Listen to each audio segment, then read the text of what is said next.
안녕하세요. 노동법의 정석 임노입니다. 오늘 드디어 임금 명세서 안에 어떠한 내용이 구체적으로 들어가야 되는지 국무회의를 통해서 확정이 되었는데요. 법 시행이 11월 19일인데 조금 살짝 늦은 감이 있어가지고 저희도 실무적으로 조금 긴급하게 돌아가고 있습니다. 네, 그래서 오늘 영상은 국무회의에서 확정된 내용을 바탕으로 여러분들한테 임금 명세서와 관련한 법령이 어떻게 규정이 되어 있고 임금 명세서 작성은 어떻게 해야 되는지, 그리고 이제 근로자분들은 내가 임금 명세서 받았을 때 무엇을 좀 확인을 해야 되는지, 그리고 좀 궁금해할 만한 부분들을 좀 집중적으로 한번 말씀을 드려보도록 할 텐데요. 우선은 법 시행은 앞서 말씀드린 것처럼 11월 19일이거든요. 2021년 11월 19일이라서 11월 19일 날부터 이제 임금 지급을 하는 사업장이다라고 하면은 임금 명세서를 꼭 교부를 하셔야 된다라는 점을 좀 아셔야겠습니다. 네, 그래서 이제 임금 명세서 교부와 관련해서 법에서 어떻게 규정을 하고 있느냐라고 보면은 이제 사용자가 임금을 지급할 때 근로자에게 어떠한 사항들을 포함을 해서 임금 명세서를 교부를 해야 된다라고 화면에 보시는 바와 같이 규정이 되어 있죠. 그러면은 이제 임금 명세서를 교부를 언제 해야 되는지, 어떻게 해야 되는지 한번 좀 말씀을 드려볼까 하는데, 일단은 언제 해야 되는지와 관련해서는 이제 임금이 보통 이제 한 달에 한 번씩 정기 지급일 날 나가잖아요. 그 날에 임금이 지급된 때에 임금 명세서도 교부를 해야 된다, 이렇게 보시면 되겠습니다. 네, 근데 이런 경우가 있을 수가 있어요. 정기 지급일 이전에 만약에 근로자가 퇴사를 했다라고 했었을 때는 정기 지급일까지 기다렸다가 지급을 해도 되냐? 와 관련해서 그거는 아니고, 이제 근로자가 퇴사를 하게 되면은 14일 이내에 모든 금품을 청산을 해줘야 되죠. 그래서 금품 청산일에 임금 명세서까지 지급을 해주시면 된다, 이렇게 보시면 되겠습니다. 퇴직금 같은 경우에는 임금 명세서가 나갈 필요는 없는데, 보통 이제 퇴직급여 정산을 해주면서 기타 뭐 연차 미사용 수당이나 다른 각종 수당들까지도 이제 지급하는 경우가 대부분이죠. 그래서 뭐 같이 임금 명세서 나가도 상관은 없다, 이렇게 보시면 되겠고요. 네, 교부 방법 같은 경우에는 서면 또는 이제 전자 문서를 통해서 이제 교부를 해야 되는데, 서면은 이제 종이 문서라고 보시면 되겠고요. 그다음에 전자 문서는 이제 전자 파일 프로그램 형태로 작성이 된 뭐 PDF, 한글 파일, 뭐 엑셀 파일 이런 걸로 이제 교부를 해주시면 되는데, 문자나 카카오톡으로 직접 작성해서 보내는 것도 가능하냐? 네, 가능하다. 그거 역시 전자문서 형태로 볼 수 있다, 이렇게 보시면 되겠습니다. 그러면 이제 실제 교부는 어떻게 해야 되느냐? 근로자들한테 직접적으로 이제 뭐 종이를 줘도 되고요. 아니면은 이메일, 아니면 뭐 카카오톡, 문자 메시지 이런 걸 통해서 전자문서를 송부를 하시는 것도 무관하다, 이렇게 보시면 되겠습니다.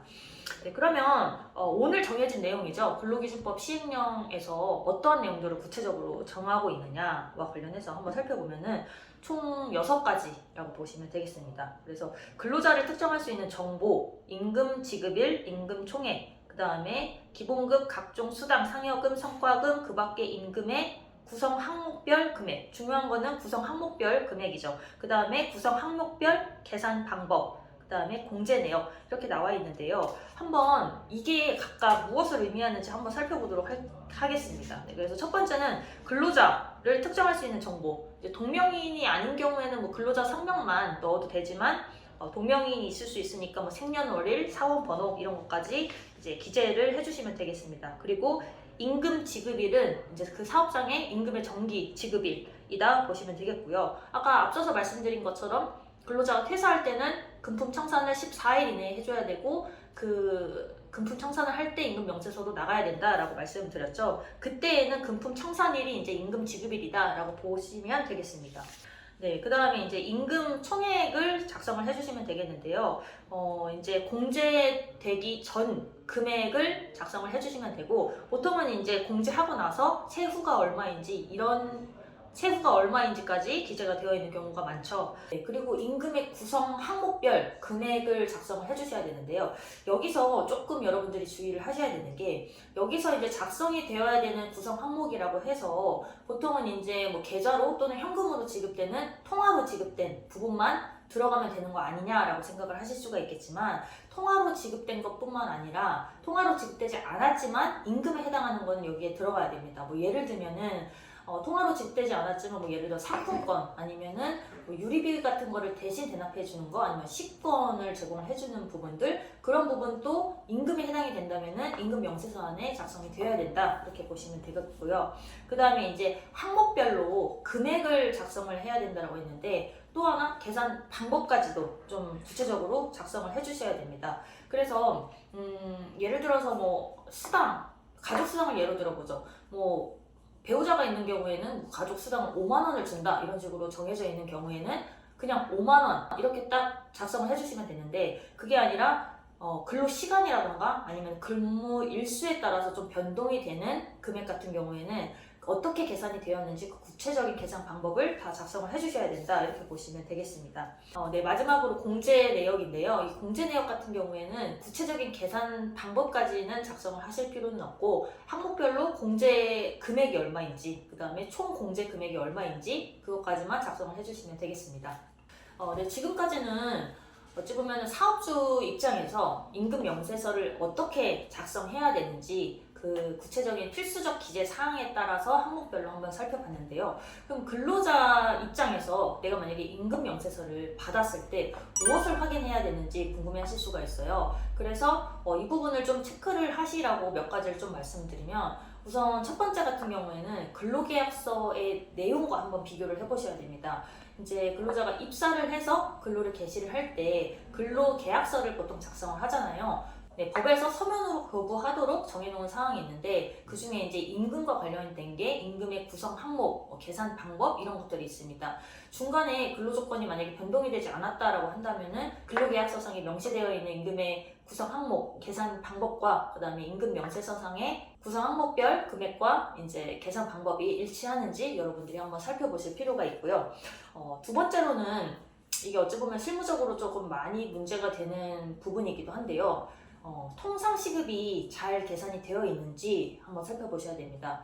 여기서 이제 통상 임금과 통상 시급의 계산 방법에 대해서 전부 다 다루기에는 조금 분량이 많기 때문에 다 다뤄드릴 수는 없지만 실무적으로 많이 문제가 되는 게 이제 통상 시급을 계산을 할 때 밑에 이제 시수는 문제되는 경우가 많이 없는데 통상 임금에 포함이 되는데 포함하지 않아서 이제 통상 시급이 낮게 책정이 되는 경우가 더러 있거든요. 예를 들어서 뭐 생산직 같은 경우에는 이제 생산 장려 수당이라는 명목 하에 일정 금액을 모든 근로자에게 이제 지급을 하는 경우가 있어요. 그 경우에는 이제 통상 임금을 판단하는 그 기준이죠. 뭐 소정근로의 대가로 정기성, 일률성, 고정성을 갖추었는지에 대한 판단을 했었을 때 통상임금에 해당이 되기 때문에 그 부분이 통상임금에 포함이 돼야 되는데 빠지는 경우도 더러 있거든요. 그래서 이런 부분에 대해서 내 통상시급이 잘 계산이 되어 있는지 좀 확인을 해보셔야 됩니다.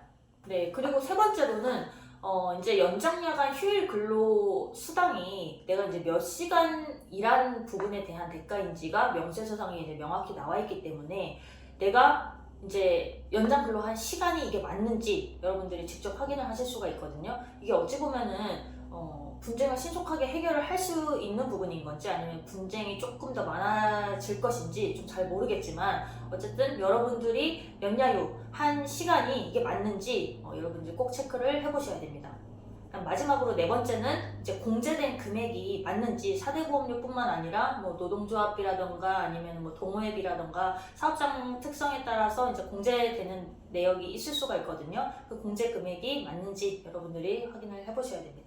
네, 이상 임금명세서 작성법과 확인법에 대해서 한번 살펴봤는데요. 이 임금명세서를 만약에 교부하지 않았을 경우에는 그러면은 어떠한 벌칙 규정이 있냐와 관련해서 과태료 규정이 있습니다. 그래서 이 과태료 규정은 근로자 1인당 부과되는 금액이다 라고 보시면 되겠고요. 이게 과태료 규정으로 이렇게 되어 있다 보니까 이게 뭐 형사처벌이 아니지 않느냐. 그래서 일단은 뭐 과태료 맞고 임금명세서는 일단 지급하지 말자라고 이제 생각을 하시는 분도 더러 이제 계신데, 어쨌든 임금명세서를 지급하지 않는다라고 해서 모든 법적 분쟁을 막을 수는 없기 때문에 이참에 차라리 조금 더 준비를 하셔서 사업장에 맞는 임금명세서를 좀 구비를 하시고 지급을 하시는 방향성으로 가는 게 맞지 않을까 이렇게 생각을 합니다.